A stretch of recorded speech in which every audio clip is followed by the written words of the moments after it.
Hey, everybody. It is Thursday, May the 30th, 2024.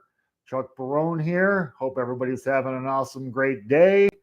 It's weeks going by fast, man. Boom, boom, boom. Tomorrow's the last day of May. We're going to blink our eyes. We're going to be in the middle of summer. Before you know it, it's going to be September. Here comes football season.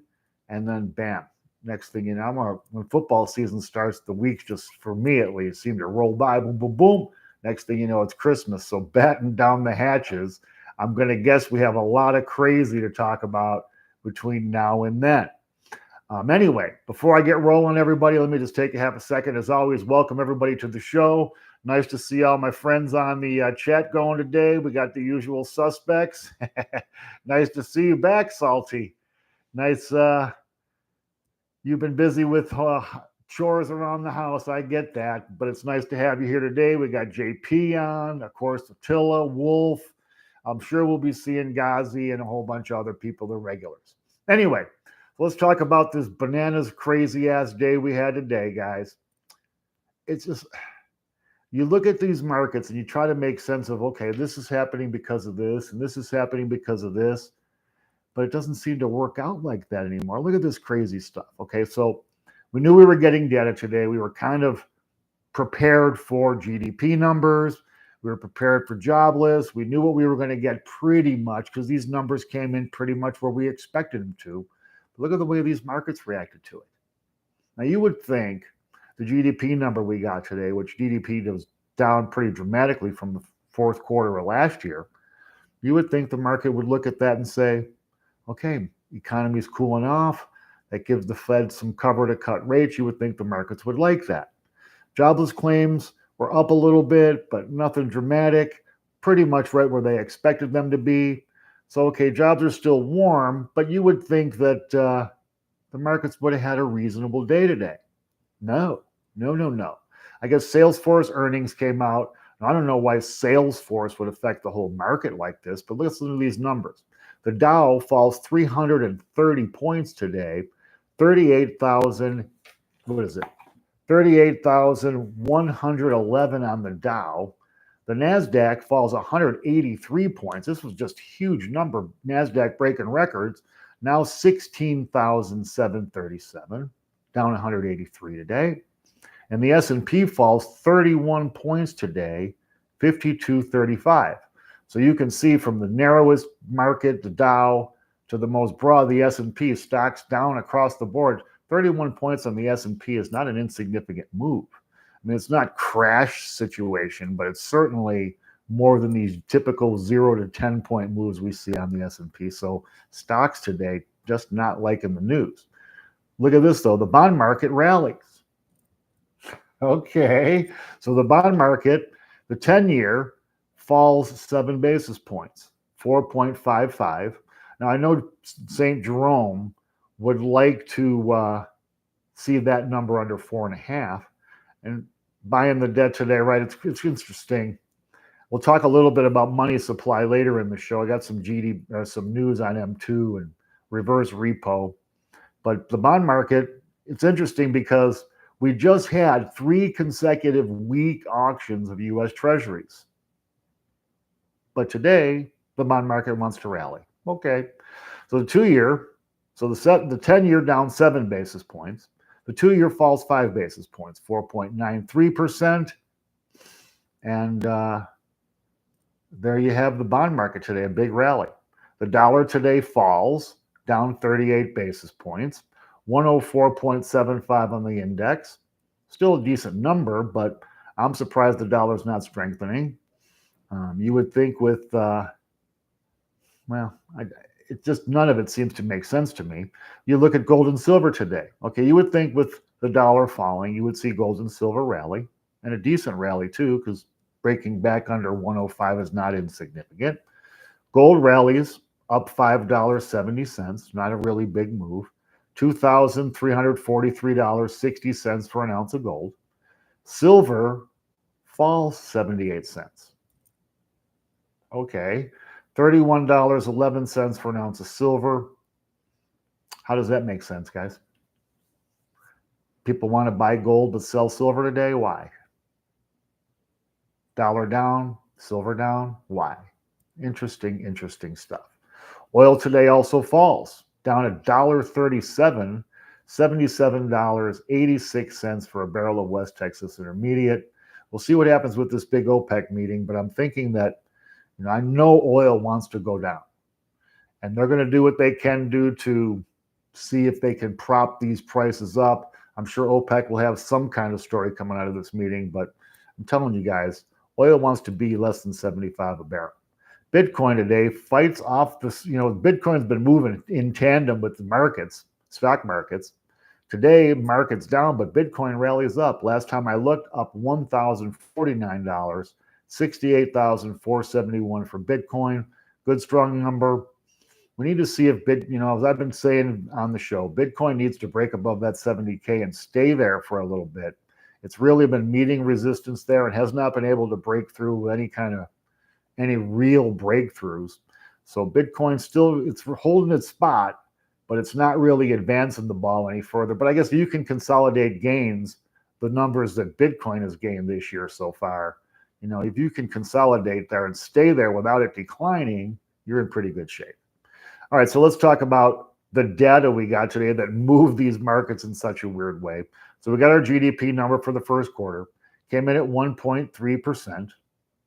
Okay, pretty big drop from the fourth quarter. I think it was around 3.6 the fourth quarter last year, 2023, but still a decent number, especially when you talk about what the Fed is trying to do. They're trying to engineer this mythical soft landing where we can bring inflation numbers down without a recession.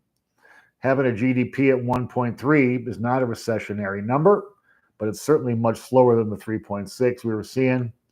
And this would indicate that the Fed is having its way, slowing things down with the economy. I haven't really had a chance to get into the nuts and bolts of this. I saw that durables were down pretty dramatically, but services were up. So it was kind of a weird number here, right? I think that it's a positive GDP number, but not sizzling where you have to worry about it being inflationary. Maybe the Fed, who knows? I got my doubts about these soft landings. You've heard me say a million times, when you hear soft landing, think Hindenburg. Well, maybe St. Jerome's the guy that can pull it off. I still got my doubts, but let's just say some of the things that are happening in these markets and some of the numbers we're getting, true or false numbers, pointing in that direction. So I wouldn't put too much stock in this, though. Remember when we had the two negative GDP quarters in a row? We were all, man, I was convinced we were in a recession. And the next quarter, GDP turned around and has been nothing but positive and pretty strongly positive since. So just, again, more of the weird madness we've been seeing in all of these numbers and all of this stuff, the way these markets are moving. Now, we got a little bit of a primer with PCE, which we will get the true PCE number tomorrow. Part of these reports, though, talk about inflationary stuff. Looks like the top number tomorrow for PCE going to come in at 3.3%. If I'm not mistaken, I believe it was 3.4 last month, so not much of a change, but moving it in the right direction. We'll see what numbers come out. Well, I want to see the core number. That's the one the Fed really pays attention to. I want to see what some of the components of that core were and what drove the number up or down. Also, part of this GDP report, it was talking household spending falling pretty dramatically. We saw it in retail sales. We talked about it pretty at length that day on the show. More signs of what we've been saying. Consumers tapped out, man, and they're getting tired of using their credit cards for any kind of extras because they're having to use that credit to buy necessaries, groceries and gasoline and pay bills and such. So it's just now households really putting the brakes on this extra spending, this, what's the right word for it, discretionary spending. And well, if that continues, you'll see GDP continue to fall. Going to be really difficult for them to, engineer. If retail spending and households stop spending, you're going to get the recession. And I've been saying all along that truthfully, to bring this inflation number down to where we want it, you're going to have to have a recession at some point. Okay. That's the way I've been seeing it. I've been very skeptical of this soft landing bullshit. And there you have it. So jobless claims coming in. We got that data today as well. Jobless claims coming in at 219,000. That's up 3,000 from last week. They were expecting 218,000. So it's pretty much right where they expected it to be. Labor market, not as strong as it once was, but still pretty solid. Your jobs are there if you want them. Consumers, and that was showed up in the consumer confidence report as well. Consumers feeling like jobs are not hard to get. If you want a job, you can get a job. Is it a good job? Is it a good paying job? That's the question. What kind of jobs are we actually creating here? But nonetheless, jobless claims coming in pretty solid. U.S. money supply. So now I've been listening to a lot of these other YouTubers and talking their tales of doom and gloom. They don't really give you any news of the day or very much news of the day. It's always the big doings, the big catastrophe that's about to happen. So here's some legit numbers, guys, okay? U.S. money supply is up recently, okay? M2 rose by 0.6%, okay? Now that's the first increase in M2 since 2022, guys, okay? M2 right now sitting at huge number, 20.86 trillion, much higher than it was before the pandemic, but it's down pretty dramatically because they've been pulling this money out of it, pulling cash out of the system by retiring these bonds out of their portfolio to the tune of about 40 or 50 or 60 billion dollars a month. So now that they're tapering back on that, I think that's partly why M2 moving. Plus, they're putting a little bit extra money into the system, but it's not really recently, at least, an avalanche. The number really grew. There's my dog Molly. The number really grew during the pandemic when they were printing money like crazy to keep businesses afloat, to pay out, the stimulus checks to everybody, their PPP program, and all the other stuff they did during the pandemic. That's when you really saw the money supply leap in a big way. Since then, they've been trying to bring it down with not a lot of success. 20 trillion is still a pretty big number, but it's not at least most recently, not the big drama that everybody wants to make it. The reverse repo market. Now, I heard a lot of talk about reverse repo. That market right now sitting at $459 billion. That is down from $2.6 trillion 1 year ago. Now, don't get me wrong. $459 billion is still a pretty big number in that reverse repo market, okay, guys? But if you look at the unrealized losses that banks are sitting on and all this other, all the other things that we're dealing with in this economy, and especially with the monetary and fiscal policy in this country, which are just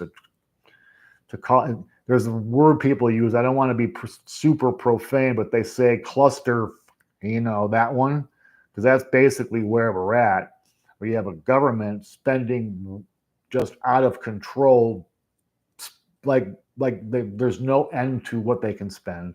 And you got at the same time the Fed trying to taper things down to get the inflation down. So you got one pulling one way, one pulling the other way.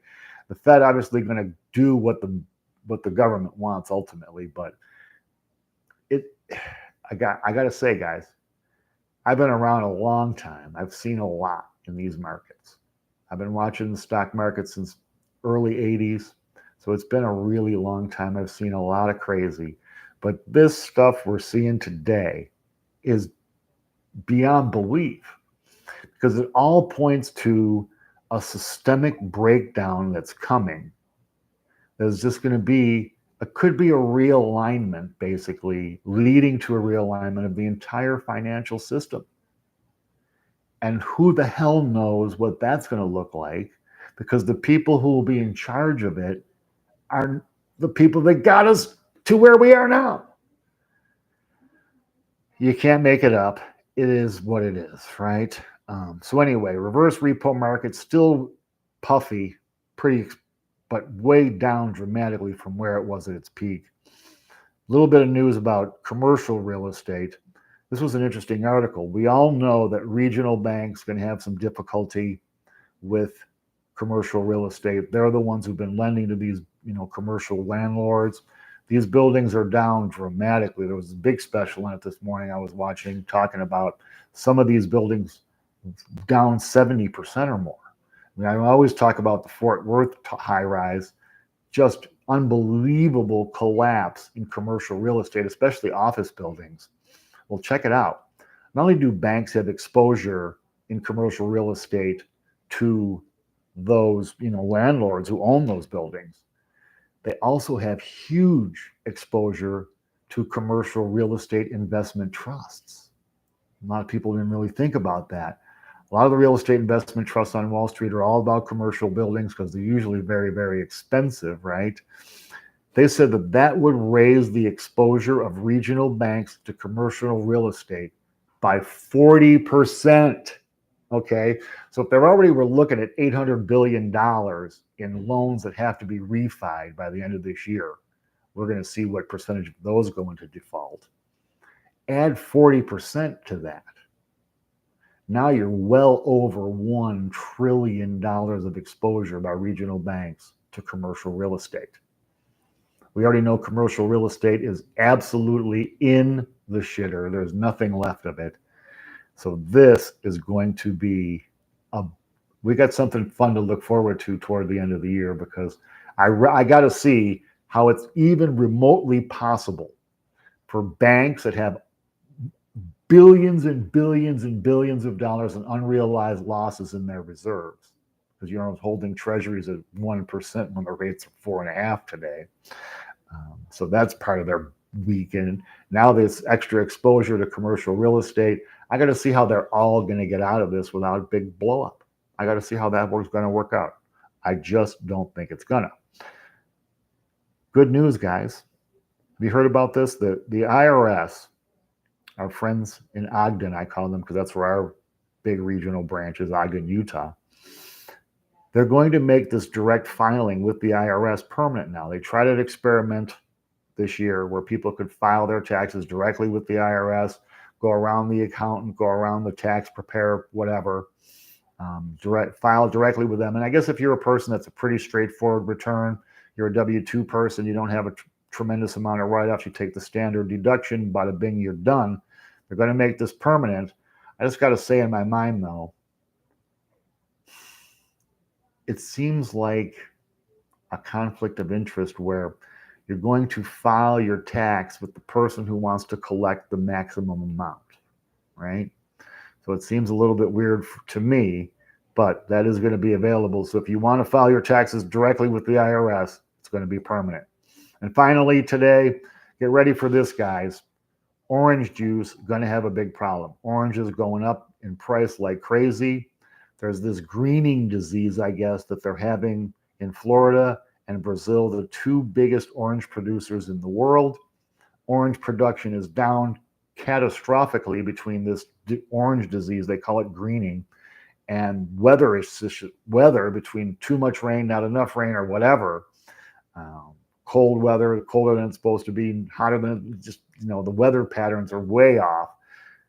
Get ready. If you're an orange juice person, prices they're already up sickeningly. My wife loves oranges. She's paying $1 each for a navel orange. $1 each. So get ready for that, and that'll be a little more added to the inflationary picture at the supermarket. Anyway, guys, that's it for the day. I'm already over 19 minutes rambling away here. Good to see everybody here. Hey, Donna. Smoke on there, of course. Ken. Hey. Well, we got everybody. Hey, Elevate, Tommy on today. Nice to see you, my friend. Wolf, of course. Sergeant Schultz, JP. Anyway, that's it for the day, guys. As always, I appreciate your support. Everybody on the chat as well. You guys are awesome, man. If you can, guys, please hit the like button. It changes the algorithms around. It gets our video viewed by a few extra people every day. We really appreciate that. I will be back tomorrow. We'll have the PCE number. We'll do a lot of talking about inflation tomorrow. We'll see where we're at. Until then, guys, take care. Thanks.